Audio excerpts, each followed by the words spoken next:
¿De qué os voy a hablar? Os voy a hablar de la resurrección de los muertos, y no solamente en Cristo, sino la resurrección de los muertos en general, de todo hombre y de toda mujer. Y voy a hablaros de todo el proceso, los lugares, etcétera, ¿vale? No sé si tenemos pantalla. Momento. Vale. Bueno, pues mira, yo te voy a ir dando textos bíblicos, tú los vas a ir abriendo y los vas leyendo. O tú tienes Biblia ahí, ¿no? Bueno, vamos a arrancar con un texto de la Biblia que es en 1 Corintios. Para mí hubiera sido un poquito más cómodo esto, pero bueno, da igual. 1 Corintios 15, 20. Vale.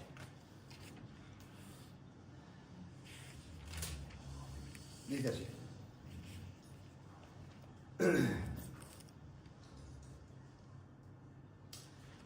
Primera de Corintios 15, 20, dice así: mas ahora Cristo ha resucitado de los muertos, primicias de los que durmieron es hecho. Por cuanto la muerte entró por un hombre, también por un hombre la resurrección de los muertos. Porque así como en Adán todos mueren, en Cristo todos serán vivificados. Dice la Biblia, pero cada uno en su debido orden. Cristo las primicias, luego los que son de Cristo en su venida, luego el fin. Amén a la palabra del Señor. Amén. Bueno, antes de nada, yo quiero explicaros qué pasaba con un hombre o una mujer antes de que viniera la persona del Señor Jesucristo cuando fallecía, ¿vale? Antes, yo he hecho aquí aproximadamente una cronología o línea de tiempo, ¿vale? No voy a entrar en las dispensaciones, solamente me voy a remitir al tiempo de la ley, que es este de aquí, este periodo, y desde la ley para atrás hasta el tiempo de Adán. Desde Adán hasta Cristo, ¿vale? Hasta antes de la realidad, este periodo, todo este periodo, ¿qué pasaba cuando una persona se moría ahí? ¿Qué pasaba? Pues cuando alguien moría, habían dos lugares, ¿vale? Para que lo entendáis. Habían dos lugares. Esto era lo que comúnmente se llama el infierno, el Seol, el lugar de tormento, ¿vale? Infierno. Y esto era el seno de Abraham, ¿vale? ¿Vale? Bueno, me explico. Esto en la tierra, y ahora sucedía lo siguiente: una persona muere, es sepultada debajo de la tierra, ¿vale? Más o menos se aprecia. Y el cuerpo se queda aquí, en la tierra. Y la persona, en cuanto muere, su espíritu y su alma salen. ¿Y a dónde van? Pues las personas, entre comillas, buenas, ¿vale? Las personas que hayan vivido conforme al orden estipulado según su tiempo, la ley, en el tiempo de la promesa, en el tiempo de las dispensaciones anteriores, tenía un destino. Su cuerpo iba a la tierra y su alma iba a una de dos: o al infierno o al seno de Abraham. Esto era un lugar en el cual se ha discutido mucho si era un lugar físico. Vamos a ver, hay una discusión teológica que algunos dicen que ese lugar se encuentra en lo más profundo de la tierra física, en la tierra que tenemos, en lo más profundo de la tierra, que posteriormente con los años y con la ciencia avanzada se ha demostrado que el núcleo de la tierra es fuego, ¿vale? Entonces, tal como se describe en la parábola del rico y Lázaro, que todos conocéis, ahí se nos describe que era un lugar en el cual habían personas en un tormento de infierno, en un tormento de fuego y en un tormento de llaga. Estas personas estaban en un lugar y había una cima, para que lo entendáis, es como un vacío, como un abismo, ¿vale? Y pasado esa cima, o ese abismo, o ese vacío, había otro lugar de descanso que es donde iban las personas buenas, el seno de Abraham. ¿Qué diferencia había entre un lugar y otro? Pues que aquí era un lugar de sufrimiento y aquí era un lugar de descanso, ¿vale? En cuanto a, como os he dicho, dónde estaba ubicado físicamente, unos dicen que estaba en el centro de la tierra, otros dicen que es en un lugar que no tiene nada que ver con la tierra, pero sí que hay algo que está claro, que ese lugar existe, que ese lugar es un lugar de sufrimiento y que no había posibilidad de pasar de aquí a aquí. Unos dicen que la cima era un abismo, otros dicen que era como una montaña, llámalo como quieras. Había una separación entre el seno de Abraham y el infierno propiamente dicho. Pero ahora surge una pregunta que a mí me surgió y en ello estuve indagando. Vamos a ver.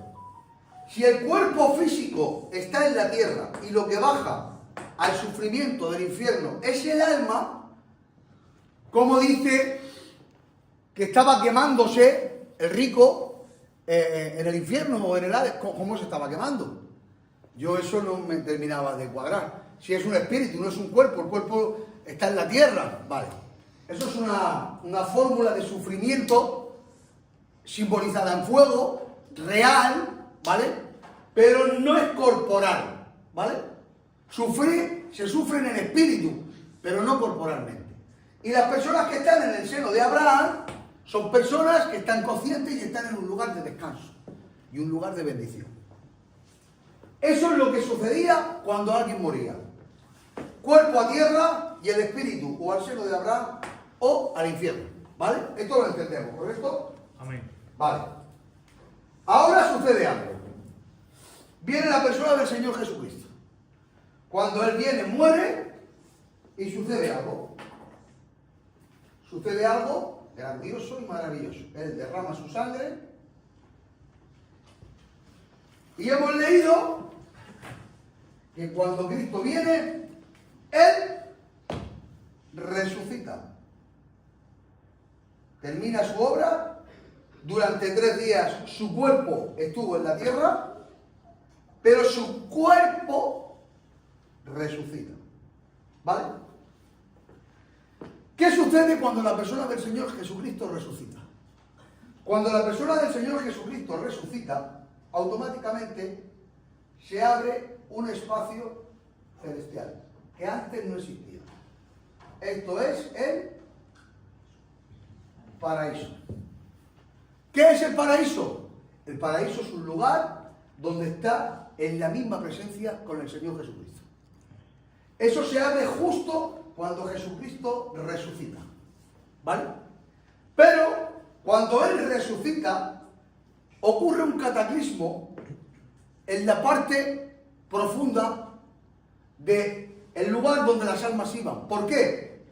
Porque tal conforme estaba profetizado y tal conforme estaba estipulado, ¿os acordáis lo que vinisteis que os expliqué las 7 fiestas de Israel? ¿Os acordáis que estuve explicándole lo de las 7 fiestas de Israel? Conforme al tipo de la siembra, de las primicias, de la fiesta de las primicias de Israel, Jesucristo tomó, escuchen, todas las almas de los santos del Antiguo Testamento, Noé, Abraham, Isaac, Jacob, etc. Todas esas almas de los santos del Antiguo Testamento, Jesucristo las toma y como una gavilla se las lleva delante del Padre y se los lleva al mismo paraíso. Pero sus cuerpos siguen aquí. ¿Me seguís? El cuerpo sigue ahí. Ellos suben hacia arriba, pero el cuerpo sigue ahí.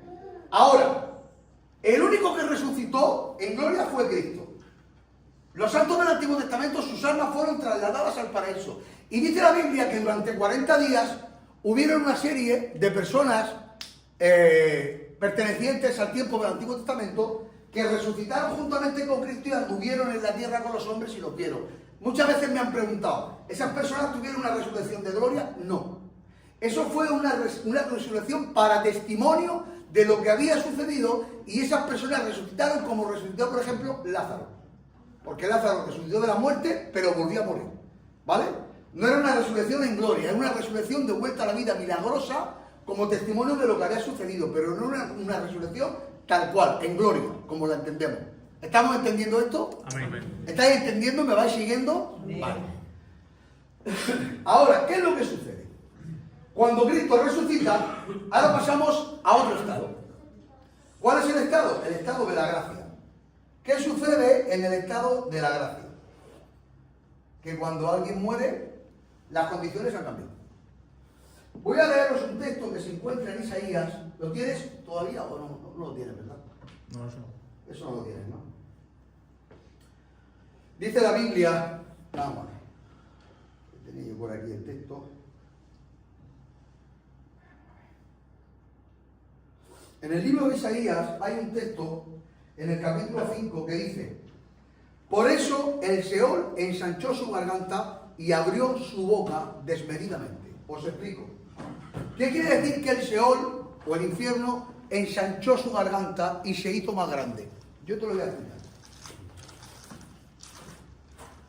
En el momento que Jesús toma a los santos del Antiguo Testamento, el seno de Abraham desaparece. Y ahora, lo que llamamos infierno ensanchó su garganta y se hizo más grande. ¿Lo entendéis? Las almas de los santos están en el cielo, en el paraíso. Y ahora cuando alguien muere, en la gracia, en nuestro tiempo, en el tiempo actual, cuando alguien muere, si esa persona muere sin Cristo, muere como un inconverso y muere sin la salvación, va al mismo lugar donde iban los malos en el Antiguo Testamento, a ese infierno. Que ahora ese infierno es más grande, ¿vale? Pero si una persona muere siendo cristiano en la era de la iglesia, no va al seno de Abraham, va directamente a el paraíso, a la presencia del Señor. Tenemos textos que lo afirman, claro. ¿Qué le dijo el Señor al ladrón de la cruz? De cierto te digo que tú estarás conmigo en el paraíso, no en el seno de Abraham. Y estando en el paraíso le dice: estarás conmigo, no en el seno de Abraham. Las personas cristianas que faltan, que fallecen y que parten de este mundo, olvidaros de todo lo que habéis leído en el Antiguo Testamento. Todo eso Cristo lo ha transformado. Cuando un cristiano muere, va a la mismísima presencia del Señor. Amén. De hecho, hay textos en la Biblia donde nos dicen que cuando murió Lázaro, vinieron unos ángeles a recoger el alma de Lázaro y llevársela al paraíso. Yo particularmente, esto es una creencia mía, creo que cuando una persona cristiana falta de este mundo, en ese abrir y cerrar de ojos, hay un cataclismo en medio de la zona celeste. Y yo creo personalmente que cuando un cristiano fallece, su alma y su espíritu es recibida por ángeles. Yo lo creo. Y no solamente es recibida por ángeles, sino que es trasladada a la mismísima presencia del Señor. Amén. Amén. Yo lo creo. Los que lo crean, digan amén. Amén. Gloria a Dios. Vale. Ya tenemos el panorama. En el Antiguo Testamento uno moría e iba o al seno de Abraham o al infierno. Y ahora o vas al paraíso o vas al infierno. El infierno es un lugar, dice la Biblia, de llanto, de tortura y de quebranto. ¿Este infierno es el infierno definitivo de la condenación? No, luego os hablaré de luego. Pero ante esta situación, ¿qué pasa con los cuerpos? Tanto en el Antiguo Testamento como los del Nuevo Testamento. Porque hemos hablado del alma. Va a un lugar o va a otro. Pero ¿y el cuerpo? Porque dice la Biblia que la redención del Hijo del Hombre es cuerpo, alma y espíritu. Entonces, cuando una persona acepta al Señor como su Dios y Salvador, eres redimido en el alma, en el espíritu, perdón. Eres redimido en el espíritu, pero falta redimir el cuerpo y el alma. ¿Vale? ¿Por qué se mueren los hombres? A ver si lo sabes. ¿Qué es lo que provoca que el hombre se muera? Dice la Biblia, Romanos capítulo 6, si mal no recuerdo. La paga del pecado es la muerte. ¿Qué es lo que causa el pecado en el cuerpo del hombre para que muera? El pecado lo que hace es que el cuerpo del hombre se deteriore, envejezca y muera. Eso es un juicio de Dios. ¿Vale? Por eso el hombre se muere. Porque tenemos un cuerpo imperfecto. Tenemos un cuerpo que se deteriora. Y tenemos un cuerpo que solo, aunque vivas una vida muy sana, llega a un tope de años donde tu cuerpo se enferma. No voy a entrar en ese área porque hay unos estudios biológicos que yo los he hecho, los he compartido con algunos hermanos y a nivel de toda España lo he compartido en algunas redes y muchos hermanos de la misión pues creen un poquito lo que yo he podido compartir con ellos y son cosas muy bonitas. Yo no voy a entrar en eso ahora, ¿vale? Porque eso es otro tema. Otro día hablaremos de eso. Pero claro, el cuerpo cae a tierra y muere porque es un cuerpo débil, imperfecto y que se deteriora. Pero si la redención es completa, Dios nos tiene que redimir, levantar de los muertos y ser resucitados como lo fue Cristo. Y en la resurrección de los hombres tiene que haber una resurrección con un cuerpo distinto. Un cuerpo que no se deteriora, un cuerpo que no enferma, un cuerpo que no muere y un cuerpo de gloria. Gloria al nombre del Señor. Amén. ¿Vale? ¿Y esto cómo se hace? Bueno, vamos a ir leyendo textos. Lo que pasa es que yo lo que no quiero es volveros locos con los textos y aburridos, ¿vale? De hecho, mirad, si queréis después luego os doy todos los textos. Voy a explicarlo, ¿vale? Porque si nos paramos texto por texto vamos a perder muchísimo tiempo y no quiero. Dice la Biblia, porque el Señor mismo, con voz de mando, con voz de arcángel y con trompeta de Dios, descenderá del cielo, ¿correcto? Amén. ¿Cuándo? Cuando acabe el periodo de la gracia. Esto es lo que se llama el rapto, ¿vale? ¿Vale? El rapto, hay una nube, aquí viene Cristo en la nube, porque descenderá del cielo. Dice la Biblia, y los muertos en Cristo. Hemos dicho que una persona fallece siendo cristiano y su alma va al cielo, ¿correcto? Al paraíso. Dice Tesalonicenses, Jesucristo traerá consigo a los que durmieron. El espíritu que subió al cielo viene con Cristo. Los espíritus de todas aquellas personas que faltaron vienen con Cristo, ¿vale? Y en ese rapto dice la Biblia, y los muertos en Cristo resucitarán primero.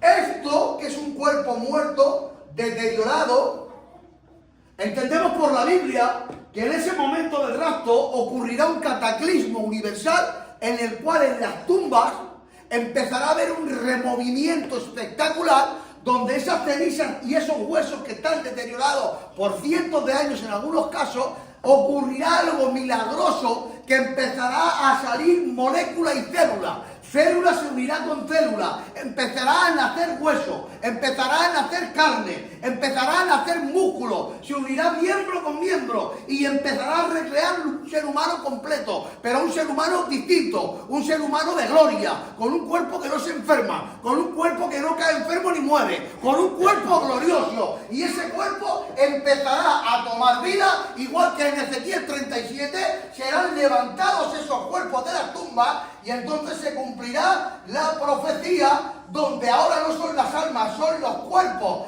de todos los santos de la era de la iglesia que resucitarán, se unirán a su espíritu y ahora la redención es completa. Espíritu, alma y cuerpo. Y dice la Biblia, y estaremos siempre con el Señor. Amén. Palabra de Dios, que es maravilloso esto, ¿eh? Amén. Es espectacular. Eso, escuchen, que esto que yo estoy explicando, yo creo, en mi humilde opinión, que va a suceder literal. Amén. Yo creo que en el momento del rapto, eso que tanta gente le tiene miedo, ay, cuando venga el Señor, ay, que Gindama, que se va a manifestar ante Cristo, yo no veo eso. Yo veo el levantamiento de mis seres queridos. Yo veo el levantamiento de personas que han creído en Jesucristo y que han dado su vida por el Evangelio. Y yo creo que ellos se van a levantar, se van a unir con su espíritu, dice la Biblia. Y nosotros, los que hayamos quedado, no sufriremos eso, pero sufriremos una transformación. Recibiremos el mismo cuerpo de gloria sin pasar por la muerte, en un abrir y cerrar de ojos. Y toda la iglesia unida, millares de cristianos, estaremos siempre con el Señor. Amén. Gloria a Dios. Amén. Maravilloso, ¿eh? Amén. Esto es maravilloso. Vale. Vale, ya la era de la iglesia se ha acabado. Los cristianos se han resucitado y estamos gozando con el Señor. ¿Y esto? Pero espérate que no hemos terminado. Aquí se abre un periodo. ¿Cómo se llama ese periodo? La gran tribulación. ¿Aquí morirá gente? Sí. Aquí también va a morir gente. Aquí morirá gente. Dice la Biblia que en el periodo de la gran tribulación, nosotros ya no estamos aquí, se manifestará el anticristo, que Jehová Dios lo reprenda y lo machaque en un mortero con ajo. Amén. ¿Qué pasa cuando alguien muere en la gran tribulación? Si ese alguien lleva la marca de la bestia, ya hemos predicado muchas veces de esto y conocéis el tema, su alma va a este lugar. Y su espíritu va al cielo. Pero ¿y su cuerpo? ¿Su cuerpo qué? Vamos a leer Apocalipsis capítulo 20. Y aquí sí quiero leer. Ya te digo que no quiero hacerlo caso, pero aquí sí quiero leer.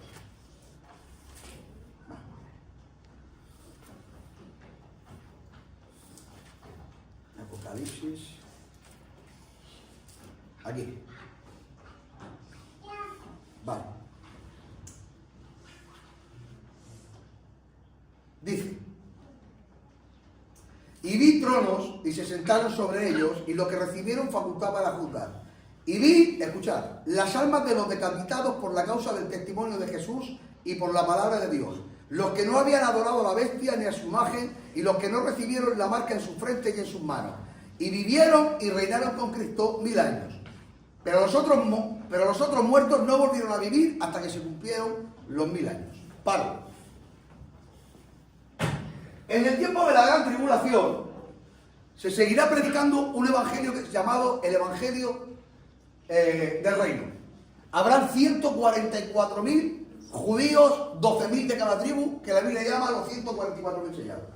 Ellos predicarán que Jesucristo tiene que volver en su segunda venida. Y habrá gente que crea. La gente que crea serán perseguidos, porque si no te dejan marcar por la marca de la bestia, serán condenados a una muerte que la Biblia habla por decapitación. Hay otro texto en Apocalipsis que pregunta, dice, ¿quién son estos que están con su sangre derramada? Y dice, estos son los mártires que han salido de la gran tribulación. Todos aquellos que acepten al Señor en la gran tribulación y mueran, su alma irá al cielo, pero ahí no resucita. ¿Cuándo van a resucitar? Van a resucitar justo aquí.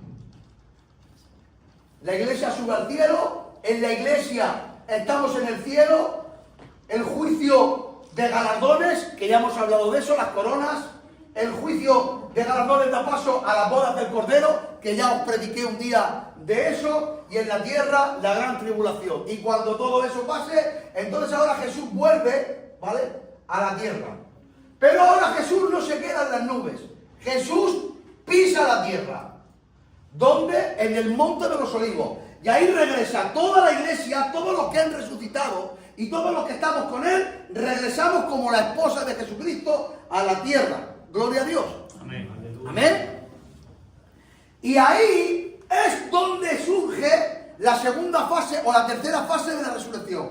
Primera fase, Cristo, la primicia del que resucita. Segundo, la cosecha, que es la iglesia. Tercero, los santos del Antiguo Testamento.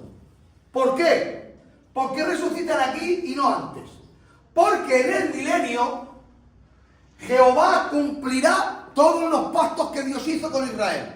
Traerá un rey para siempre, que es Jesucristo, les devolverá la tierra de Israel, como dice el pacto palestino, que les daría una tierra para siempre, una descendencia para siempre, y en el milenio será el reinado de la tierra de Jesucristo. Y ahí se levantarán todos los santos del Antiguo Testamento.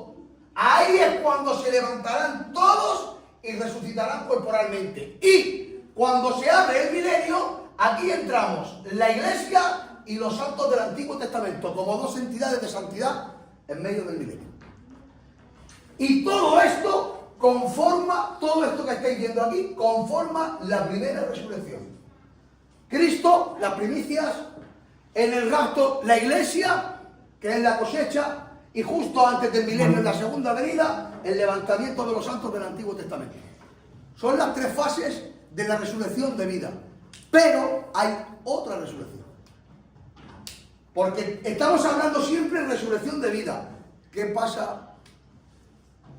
¿Qué pasa con los que en el Antiguo Testamento no andaban bajo la ley y con los que en la gracia no aceptaron la gracia y con los que en la gran tribulación no aceptaron el mensaje?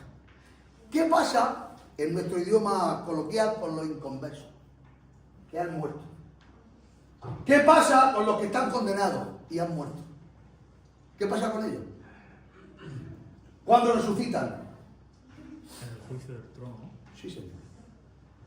Este periodo del milenio dura 1000 años. Esto dura 1000 años. ¿Vale? Cuando se terminen los 1000 años, no te lo voy a explicar todo porque no quiero cansaros. Al final de los 1000 años ocurrirá una guerra que se llama la guerra de Gog y Magog. Y después de esa guerra, todo terminará. Y entonces sucederá un acontecimiento que es un juicio. Juicio del trono blanco. Dice el Apocalipsis, y el mar entregará sus muertos.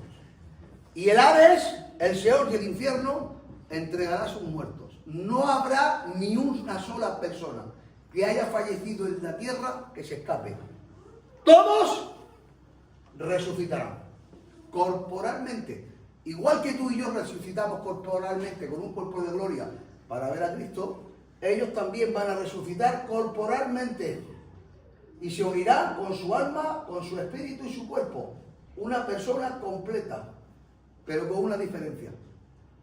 No van al paraíso, no van a vivir el rapto, no van a vivir las bodas del Cordero, no van a vivir las coronas de justicia, nada. Se presentarán delante del trono de Jehová. Y en ese juicio dice la Biblia, los libros serán abiertos. Y todo aquel que no esté escrito en el libro de la vida tendrá un juicio. Y el juicio es de condenación. Ahí no es para ver si eres salvo o no. Tú no eres salvo. Esto no es para ver si te salva. No te salva. Eres condenado. Esto es para dirimir el grado de condenación que vas a tener. Y para demostrarte judicialmente que mereces una eternidad de condenación. Todos los que resuciten en este lugar tendrán ese juicio. ¿Y qué pasa después del juicio del trono blanco? Pues entonces esto desaparece. El infierno y el Hades desaparecen.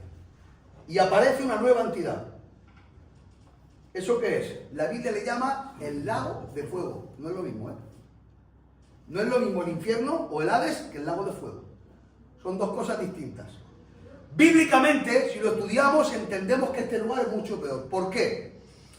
Porque cuando una persona es condenada y es lanzada al lago de fuego, ya no va tu alma. Tu alma, tu espíritu y tu cuerpo. ¿Vale? Y a este lago de fuego no solamente vas tú. Dice la Biblia que ahí será lanzado Satanás, el anticristo, el falso profeta y toda la obra satánica que está en este lugar. Mirad, yo antes he dicho que quería entrar en un tema. Esto que voy a explicar ahora, esto que os he explicado sí es doctrina. Esto que os he explicado lo que está en la Biblia. Después, si queréis, nos sentamos. Yo os doy todos los textos, yo os puedo ampliar la información, yo lo he hecho rápido porque no quiero que sea tarde, ¿vale? Pero ahora os voy a explicar algo que no está aquí, no está en los textos, no está en la doctrina, es una idea mía personal, que después de muchos años y después de mucho leer y de mucho estudiar, pues hay en mi mente. Y hay muchos hermanos nuestros, de nuestra misión, maestros y hermanos conocidos que comparten la idea conmigo porque la he compartido con ellos. Os lo voy a compartir muy brevemente. Vale, hemos dicho que nuestro cuerpo muere porque se deteriora, ¿correcto? Y cuando resucitamos, resucitamos con un cuerpo de gloria que no se deteriora, que no enferma y que no muere, ¿correcto? Vale. Cuando resuciten los condenados, escuchad esto, ¿qué cuerpo van a tener? ¿Qué tipo de cuerpo tendrán? ¿Como el que tenemos ahora? Van a tener un cuerpo físico, pero no puede ser como el que tenemos porque el que tenemos muere, se muere. Y dice la Biblia que en el lago de fuego será el llanto y el crujir de dientes. Dice la Biblia que será sufrimiento de fuego eterno. Como un cuerpo que se muere puede ser eterno, no puede ser. Lo cual, yo entiendo que la resurrección de los condenados será con un cuerpo que tampoco enferma y con un cuerpo que no puede morir. Te explico. Vamos a ver. Si yo cojo ahora mismo un cuchillo y me hago un corte aquí, en un rato se me hace una costra, ¿vale? Pasado unos días la crosta se pone gorda y yo no hago caso, pero conforme va pasando el tiempo mi cuerpo regenera y vuelve otra vez a lo suyo, ¿sí o no? Pero si me corto el brazo no se regenera. ¿Por qué? Hay un límite de regeneración. Eso es un límite literalmente del mapa genético del hombre. El hombre no puede regenerar miembros completos. Y el hombre no puede regenerar órganos enfermos terminales, no los puede regenerar. ¿Por qué? Por el juicio de Dios. Por lo que estábamos hablando, por el juicio del pecado. Cuando el hombre resucite para condenación, esa limitación desaparece. El cuerpo del hombre que resucite será un cuerpo que por mucho que se le inflija dolor, no acabará con el cuerpo. Si el dolor es fuego, ese fuego cicatrizará rápido y volverá a quemarse. Cicatriza y vuelve a quemarse. Y no pierdes ningún tipo de ápice de dolor. Te duele exactamente igual, con la diferencia que tu cuerpo se regenera. Te vuelves a quemar y cuerpo vuelve a regenerar. Te vuelves a quemar y el cuerpo vuelve a regenerar. Y ahora, dentro del sufrimiento del fuego hay grados. Yo no voy a entrar ahí, ¿vale? Porque tendríamos que hacer un estudio más profundo de la Biblia y no quiero entrar ahí. Pero igual que hay coronas para los salvos y unos tendrán más y otros tendrán menos, en función de los pecados que hayas cometido en esta vida, el nivel de infringir dolor a ese cuerpo que se regenera será mayor o menor. Pero en cualquier caso, cuanto más pecado acumules en tu vida, el nivel de sufrimiento va a ser multiplicado. Y hay una pregunta. ¿Se puede salir de aquí o de aquí? Yo he escuchado a algunas personas que dicen que sí. Pues, humildemente, si algunos pensáis eso, estáis muy equivocados. Y cuando queráis, me lo decís, cogemos la Biblia y la cotejamos. No. De aquí no se sale y de aquí no se sale. Es más, cuando el cuerpo erguido del hombre valiente, que se cree que se come el mundo, cae a tierra por enfermedad y muere, se acabó. Tu destino está echado. Y tenemos que entender esto. La persona que muere, hoy, tu cuerpo cae a tierra y tu espíritu va al infierno a espera de que te levante Dios con un cuerpo físico que aguante dolor y sufrimiento, que sea capaz de regenerarse continuamente y por la eternidad te van a crujir los dientes, el alma, el corazón, el espíritu y la carne. Esa es la condenación. Ahora, si una persona erguida, en vez de mirar hacia el cielo, mira hacia el suelo, se humilla delante de la presencia de Dios, cree en su palabra, cree en que Jesucristo murió y resucitó, cree que Jesucristo volverá a la tierra, esa persona, tu cuerpo caerá a la tierra, pero tu alma irá directa al paraíso. Y en tu espíritu tendrás conciencia y estarás con tus seres queridos. Y como dice la Biblia, que cuando el Señor Jesús venga por tu iglesia, entonces nuestros cuerpos serán resucitados, pero con un cuerpo de gloria, de bendición, con un cuerpo de estatus, coronado de justicia, ataviado con la verdad y en la misma presencia del Señor. Amén. Por tanto, la pregunta que yo te hago en este día es la siguiente.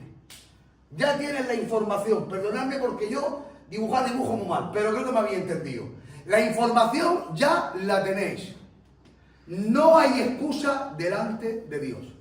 Y os digo una cosa, todo esto que yo os he explicado, eso es verdad. ¿Cómo? Eso es Verdad. Eso es verdad. Por tanto, ahora que tenéis conocimiento, ya sabéis cada cual dónde va y en qué circunstancias. Podía haber ampliado muchísimo el tema, podíamos habernos parado a mandar muchos textos, pero no he querido. No quiero cansaros, no quiero marearos y quiero que se quedéis con la idea principal. Y ahora, para finalizar, y no se quedéis mudos, voy a abrir la posibilidad de que hagáis preguntas. Y yo sé que tenéis preguntas. ¿Alguien tiene preguntas? Yo una cosa que no he entendido Venga, dime. es cuando has dicho que los malos antes Sí. que mueren, su alma va al infierno y el espíritu va al cielo. No, no he dicho eso. El espíritu va al cielo de los salvos.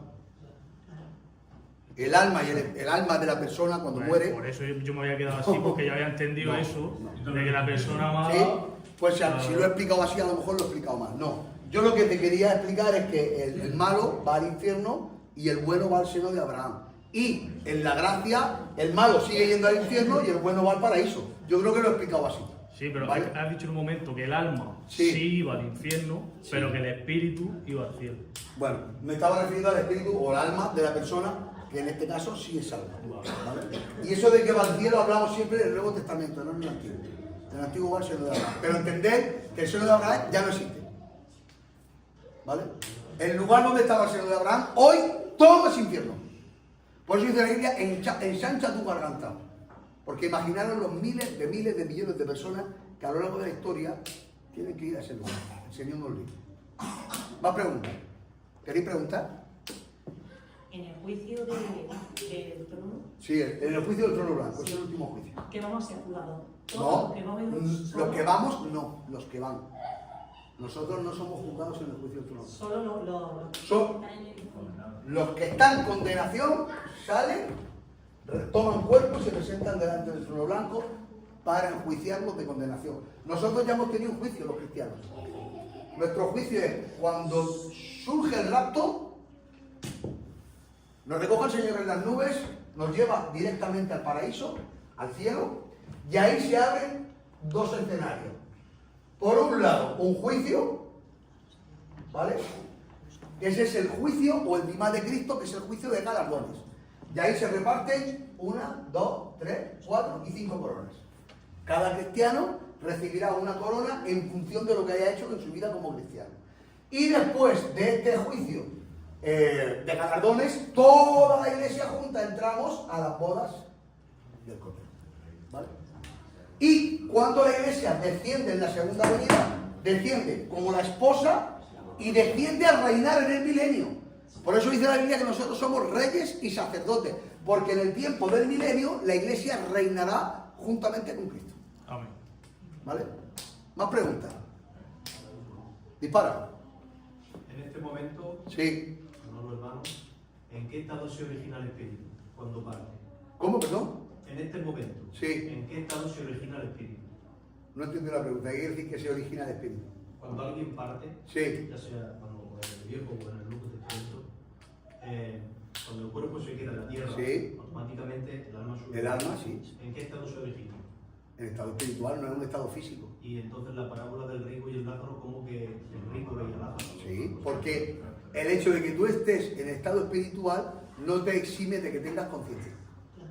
Entonces se puede ver. Claro. De hecho, dice la Biblia que el rico le dijo a Lázaro, oye, manda, porque era consciente de que no podía salir de ahí. Os explico. Los difuntos no se pueden aparecer a los vivos. Amén.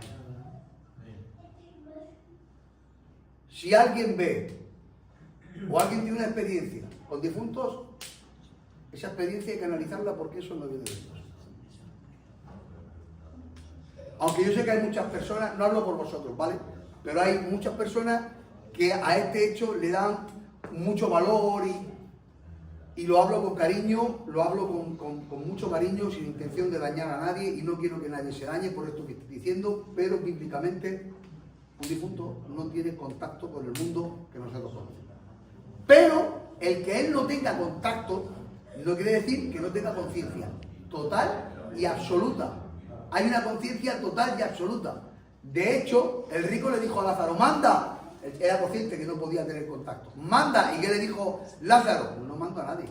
Porque aunque vean un ángel bajando del cielo, no van a creer. A los profetas y a las escrituras las tienen. ¿Sabes que hay muchas personas que quieren ver un milagro para venir al culto? Esas personas, si quieres ver un milagro para venir al culto, no vas a venir nunca. Porque yo he visto a gente que ha visto un milagro y no se ha convertido. Yo he visto a gente que ha visto un milagro, y no se ha convertido. El convertimiento tiene que ser genuino de corazón y el espíritu. Amén. ¿Vale? Más preguntas. Se instala lo que es El reino de Cristo. El reino de Cristo aquí. Sí, Ahora hay otra lengua. Pero la última. se ha engañado. Sí. Mira, esto no lo he explicado porque no he querido, ¿vale?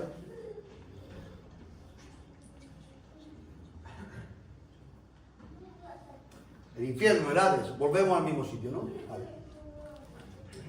Dice la Biblia que cuando Jesucristo venga a la tierra a instaurar el milenio,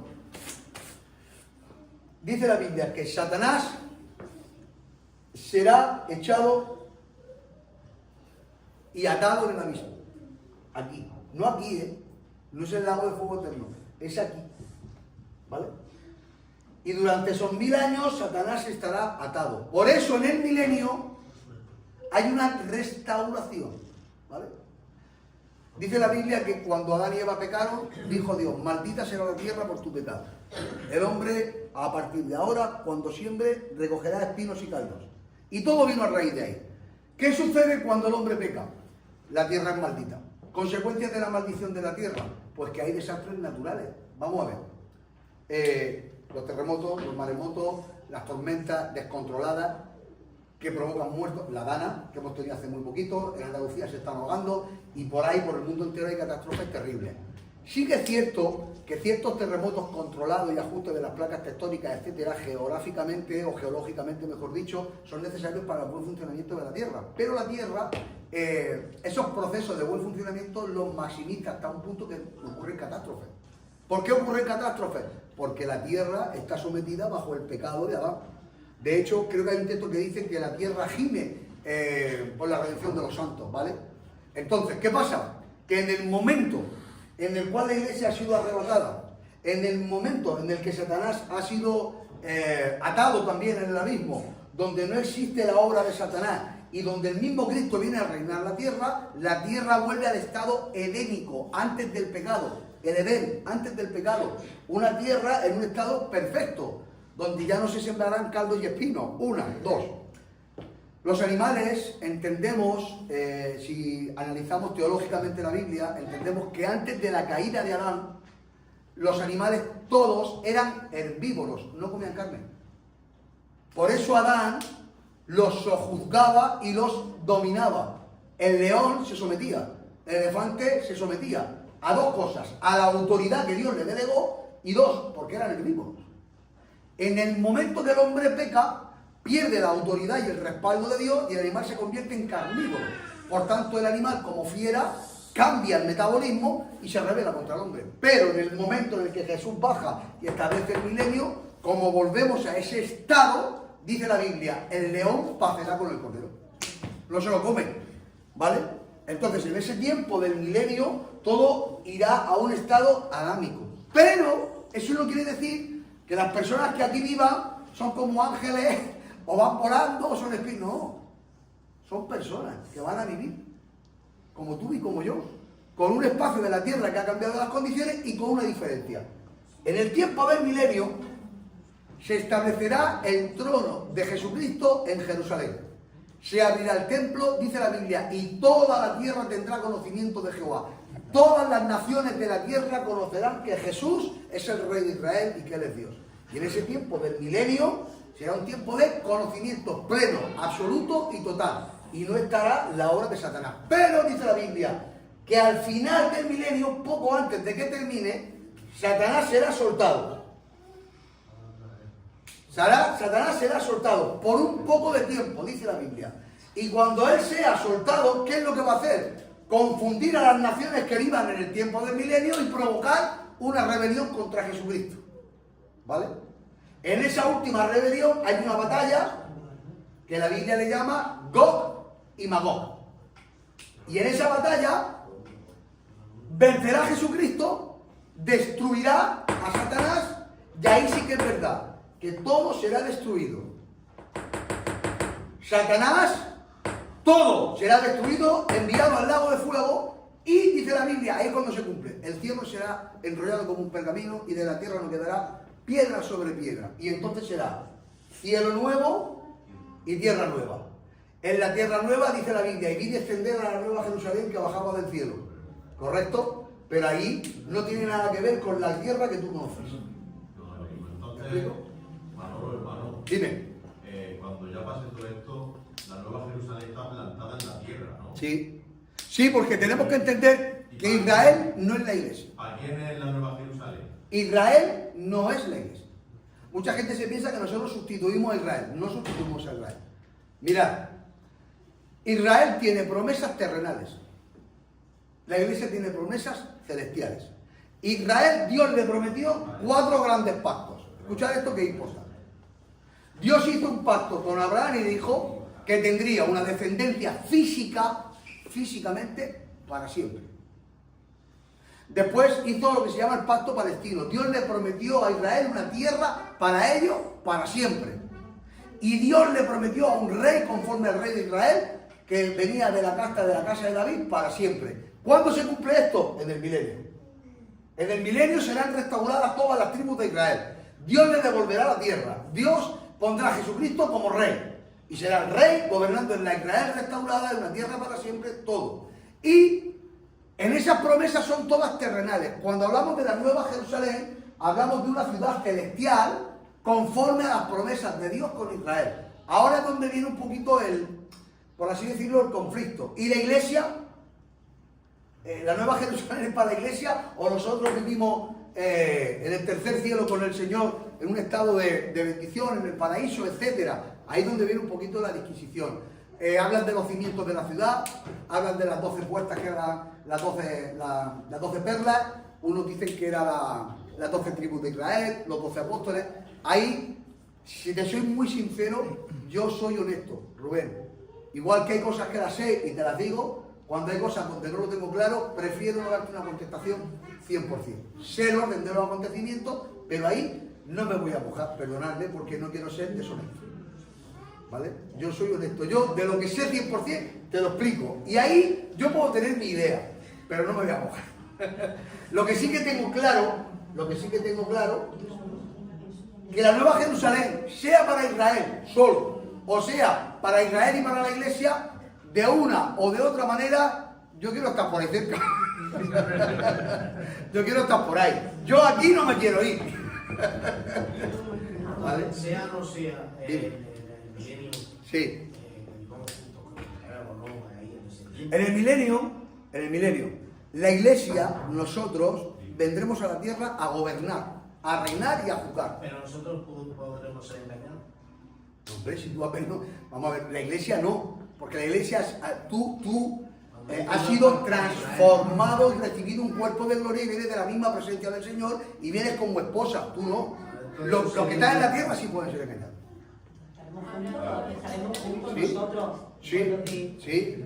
No solamente estaremos juntos, nosotros gobernaremos a los hombres de la tierra. Y nosotros estaremos con un cuerpo glorificado. Exactamente, en la tierra. Con un cuerpo físico y ellos un cuerpo normal. Claro. Claro. Con la diferencia que la iglesia gobierna y reina juntamente con Cristo. ¿Vale? Más preguntas. Entonces, esos 1000 años también tendremos nuestra propia descendencia. ¿Cómo? Ya empezamos a dar la vuelta a la película. No hay que darle vuelta a la película. No. Los hombres de la tierra sí, tú no. ¿Tenéis alguna pregunta más? Todos dicen uno por aquí que los niños que nazcan en el milenio y se mueran, ¿qué pasa con ellos? Vamos a ver. Un niño que nace en inocencia, En el milenio. en el milenio, un niño que nace en inocencia no puede ser condenado. Punto. No hay mucha historia con eso, ¿vale?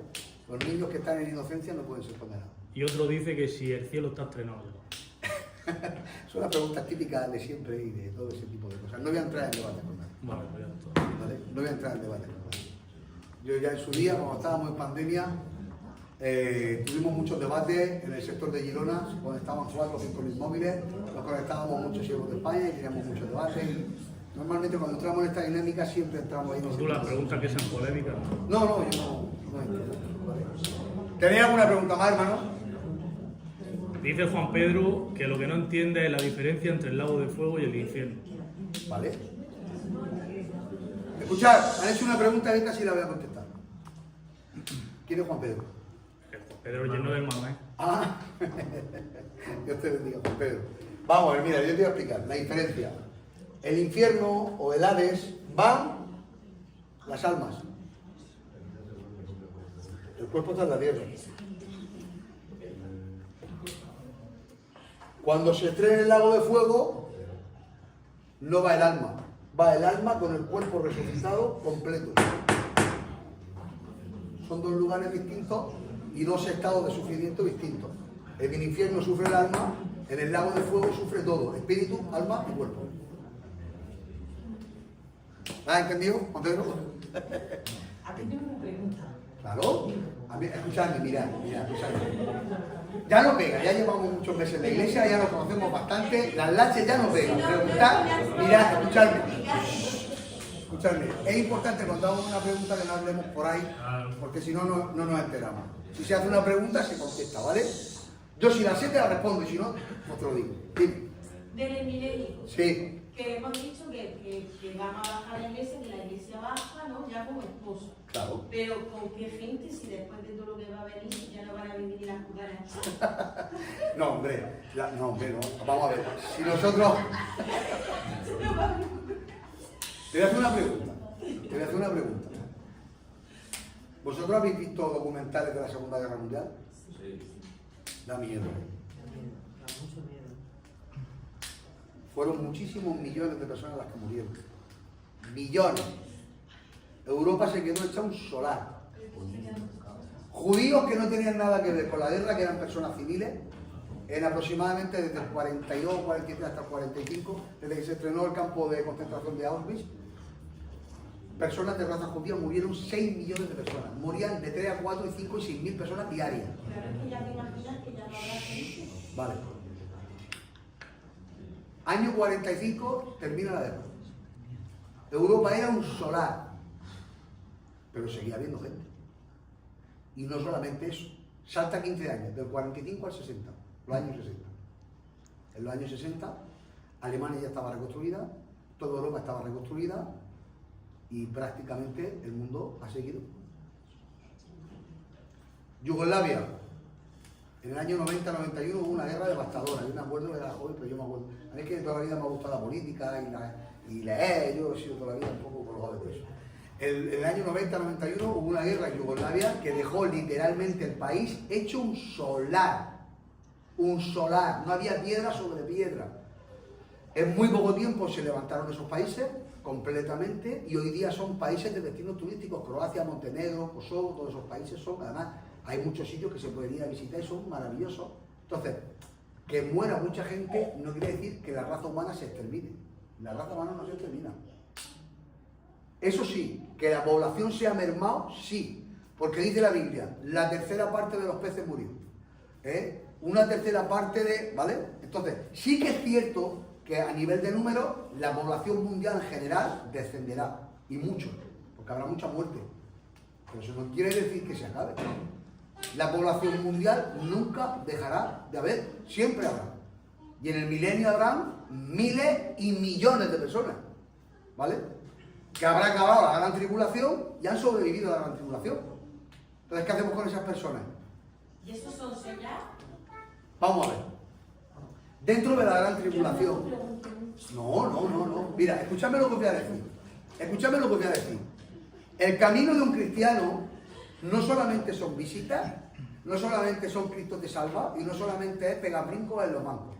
El camino de un cristiano es conocimiento, porque la Biblia nos obliga a tener conocimiento. Amén. Dice la palabra del Señor, mi pueblo se pierde por falta de conocimiento. Amén. Y si aquí viene alguien, se sube al púlpito un día y predica algo que no es, el pueblo tiene que saberlo. Porque tú no puedes tragarte y comerte todo lo que te diga. Tú tienes que tragarte y comerte lo que es verdad, lo que nosotros creemos. Y yo, personalmente, creo que en nuestra misión en Filadelfia, a la que nosotros pertenecemos, después de haber leído mucho, después de haber estudiado mucho y después de mi experiencia personal con el Señor, creo sinceramente que en nuestra misión tenemos una doctrina súper sana. Amén. Súper correcta y súper verdadera. Amén. Por eso la defiendo y por eso he entregado mi vida. Porque de alguna manera yo entrego mi vida al Evangelio. ¿Vale? Si yo estoy aquí con vosotros y estoy pastoreando, ¿por qué? Porque yo creo lo que predico. Amén. Amén. Porque yo creo lo que dice la Biblia. Y porque yo estoy seguro de lo que yo creo. Y de eso mi obligación como pastor es enseñar. Amén. No solamente tener buenos cultos, que los tenemos, ¿vale? Pero hay que enseñar. Entonces, tú me haces preguntas y mi obligación, pero no porque sea pastor, porque soy cristiano. Porque por encima de todo somos cristianos. Es contestar a tus preguntas. ¿Por qué? Porque una persona tiene que vivir segura.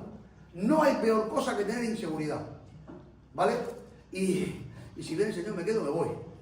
Esa pregunta te va más, te pareciera que hay gente que lleva 40 años en el culto y sabe, escúchame, Manolo se tiran 15 días sin venir al culto, ella dice, no, que me quedo. ¿Vale? Pero entonces, ¿por qué? Por falta de conocimiento. Entonces hay que tener conocimiento, hay que saber. Yo tengo una seguridad plena en mi vida, tengo muchísima paz. Y eso, mira, cuando uno tiene mucho conocimiento de la palabra del Señor y sabe las cosas, no te da miedo nada. Y no te estoy hablando de la profecía, ¿eh? No te da miedo la vida. No te da miedo un médico. No te da nada. Cuando tú sabes, mira, si esto que te he explicado, te lo metes aquí, en lo más profundo de tu alma, y lo haces carne y lo haces vida, no te da nada. ¿Un médico? Un médico. ¿Un trajín en la casa? No pasa nada. Porque yo confío en lo que dice la Biblia. Amén. Porque yo confío en la palabra del Señor. Amén. Y porque a pesar de que todo esto que os estoy hablando es para los que mueren y para los que resucitan, hay una figura de la que no he hablado, que es la figura del cristiano, vivo y en su peregrinar de la tierra. Porque desde que nace hasta que muere hay un peregrinaje, hay un tiempo en el que vive. Y en el tiempo en el que vive un cristiano, cuando realmente has conocido a Dios y conoces su palabra, en ese tiempo Dios te administra, y yo no creo en la teoría de que Dios le da cuerda al mundo y lo deja andar solo. No, Dios no te ha hecho cristiana y te ha dejado andar sola. Dios ha entrado en tu corazón, ha entrado en tu vida y no te deja caminar sola. Dios te lleva aquí, en la palma de la mano. Dios no te va a dejar nunca. Nunca te va a dejar, ni a ti ni a ninguno de los que estamos aquí. Pero es necesario que sepas de qué manera Dios te lleva aquí. ¿Cómo te lleva aquí? Con su palabra. Amén. ¿Vale? Pregúntame ahora lo que me ibas a decir. Viste que preguntas mucho, pregúntame lo que te iba a decir. Que si los que se quedan en el milenio que Sí. son marcados. No, te explico. Mira, en la gran tribulación, ¿vale? Aquí, la iglesia nos hemos ido. ¿Quién se queda en la gran tribulación? En la gran tribulación se van a quedar dos clases de personas. Por un lado, los que nunca han conocido el Evangelio y lo han rechazado, ¿vale? Esos son los que se van a quedar. ¿Sí o no? Vale. Y los que nunca han oído de la palabra del Señor. Ejemplo, en el Amazonas, tribus de África, no conocen nada. Ellos no saben nada. Vale. ¿Qué pasa con esas personas? Vale. Cuando se levante el anticristo en la tierra, ¿vale? Todo el mundo lo va a conocer. Cuando se levante el anticristo, pondrá en marcha lo que se llama el globalismo. Tendrá el poder político, económico y religioso. Y con los tres poderes en la mano, aproximadamente a los 3 años y medio de la gran tribulación, entonces el anticristo, que el anticristo no es un demonio con los cuernos retorcidos, el anticristo es un hombre. Un hombre lleno y poseído por el espíritu de Satanás, que Jehová Dios lo reprenda, ¿vale? No se penséis que mucha gente piensa que el anticristo es como un bicho, no es un hombre, ¿eh? Vale. Cuando este hombre político, con mucho poder, gobierne la tierra, él ordenará que todos sean marcados en la frente o en la mano. Pero al mismo tiempo que se levanta Satanás, dice la Biblia, antes lo he explicado, que en ese tiempo Dios levantará un ejército de hombres que le llaman los 144.000. ¿Estos qué son? 12.000 hombres judíos de raza hebrea, 12.000 hombres de cada una de las 12 tribus de Israel, total 144.000, que serán enviados por todos los rincones de la tierra predicando que va a venir un milenio. Cuando ellos prediquen, ¿a quién le van a predicar? A todos los que antes nunca escucharon el Evangelio o que nunca tuvieron conocimiento del Evangelio. Y todas esas personas que escuchen y crean, como van a creer y saben que la marca te condena, no se van a dejar marcar. ¿Qué pasa si no te dejan marcar? Está escrito en la Biblia: el anticristo perseguirá a los que no se marquen y les cortará la cabeza. ¿Vale? Entonces, ¿qué pasa? Que todos los que se queden en la gran tribulación, entre comillas, están condenados a no ser que escuchen el Evangelio de la salvación y se dejen cortar la cabeza. ¿Correcto? Ahora, una super pregunta que si no te la han hecho ya, te la van a hacer ya. ¿Qué pasa? Venga. A ver. ¿Qué pasa si le corta la cabeza? La he entendido. Vamos a ver. Ahora viene la pregunta más gitana que hay de toda Filadelfia. Esa pregunta es gitana, es auténtica. Pero hermano, entonces, vamos a ver. si viene el Señor y yo me quedo, que yo conozco toda la vida, pero yo me quedo, como yo ya sé lo que tengo que hacer, me dejo cortar la cabeza y ya está, ¿no? Y ya luego me voy otra vez con el Señor, ¿no? Bueno, mirad, escuchadme. Esta pregunta es muy seria. Esta pregunta es muy seria.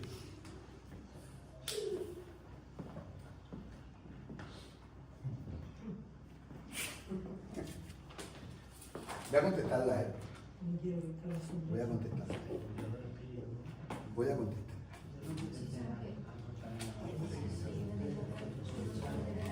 Si no hablamos todos, mejor. ¿Por qué no tiene eso que es más fácil? Aquí.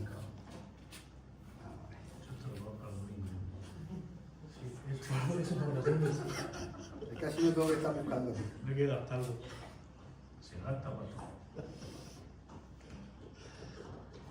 Vale, voy a buscar aquí.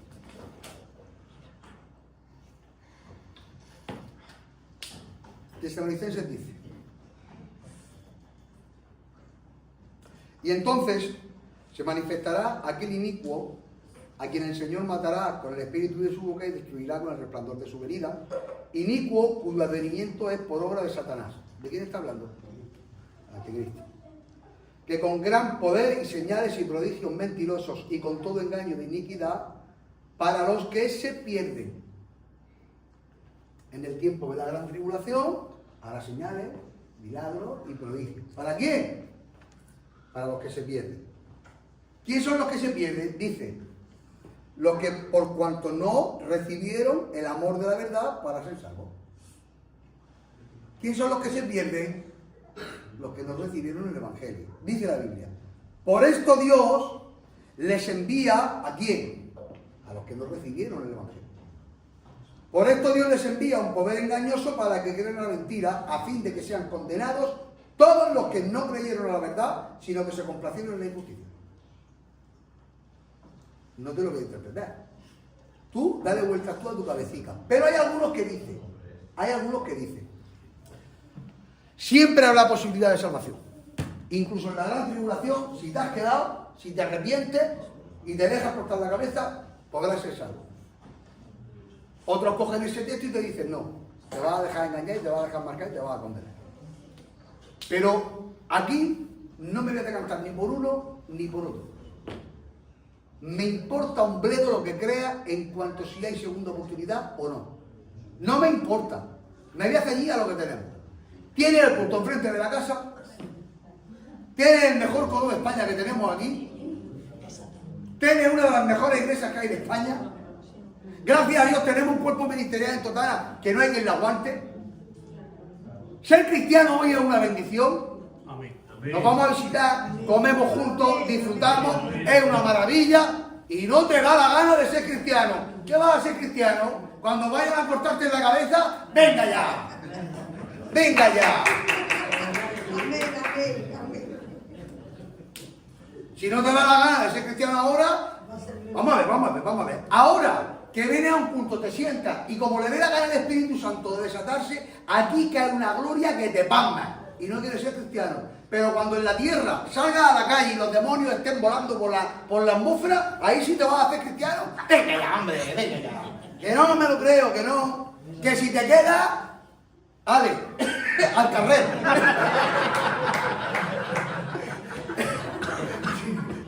Que hay posibilidad, o a lo mejor la habrá, pero yo que tú no me la jugaba. Que crea que hay posibilidad, porque Dios lo bendiga. A lo mejor la hay, que yo no lo niego, pero... Anda. Anda.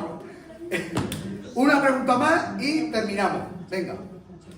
¿Tenéis alguna pregunta más? Sí, hay preguntas. Yo sé que hay muchas preguntas. ¿Tenéis alguna más? ¿Quién es el falso profeta, pastor? ¿Cómo? El falso profeta. Es un hombre también. Igual que Dios tiene una trinidad, Satanás también. ¿Vale? Está el anticristo, que es el poder político, y está el falso profeta, que es el poder religioso. No es el mismo, ¿eh? Mucha gente se piensa que es lo mismo, no es lo mismo, ¿eh? No es la misma persona. El falso profeta y el anticristo no son los mismos. Son dos personas distintas, ¿vale? ¿Has dicho una trinidad? Sí. Sí. Pero otro hombre, ¿no? Satanás imita a Dios en todo. Por eso el sello en la mano y en la frente, ¿no? Satanás imita a Dios en todo. Jerarquía de ángeles, en todos los aspectos. Pero ese no es el tema de hoy, ¿vale? Pero sí, el falso profeta no es el anticristo. Son dos personas. Son dos personas, ¿eh? Dos personas diferentes y distintas. ¿Vale? ¿Os ha quedado más o menos un poco claro esto? ¿Vale? ¿Os ha gustado? Vale, pues si Dios lo permite otro día, pues tocaremos otro tema, que ya digo que hoy no quería entrar en mucho tema de volveros locos con versículos, porque si no, esto se hace muy pesado, muy modo. Hay que hacer las cosas, ¿vale? Dinámicas. Dicen que cuando va a hacer más clases de estas. Pues no sé, cuando el Señor lo ponga en mi corazón, si, hombre, gente ha venido. A ver, si hay respuesta en la iglesia, pues hacemos más cosas. De momento hoy ha venido bastante gente, pues... Mira, me comprometo a hacer otra, de aquí a no mucho tiempo, pero con una condición. Que la próxima que hagamos, quien quiera, que se traiga churros. Porque yo lo veo eso que es muy de Dios. Amén. Un chocolate espeso y unos buñuelos. ¿Alguien sabe hacer buñuelos aquí? Va, tú verás, en total, ¿no? Y aquí tienen todas unas manos que te palman y los hermanos hacen un arroz de San lo aquí. Para la próxima, Sí, se va con el pollo también. ¿tú qué sabes hacer, hermano? ¿Buñuelos? Se va a tardar en la única churrería del pueblo. Ya está. Quien sepa que traiga un pan de calatrava, que me gusta a mí mucho el pan de calatrava también. Bizcocho. Pues ya está. Para la próxima lo organizamos y traemos otro tema. Además, mirad, para la próxima ya tengo el tema en la mente. Para la próxima ya tengo el tema en la mente. Y está chulo también, ¿vale? Bueno, pues vamos a dar por finalizar esto, lo vamos a poner todos de pie. Mi hermanito Eliseo, que Dios lo bendiga mucho, mi hijo de mi sangre, Salomilla.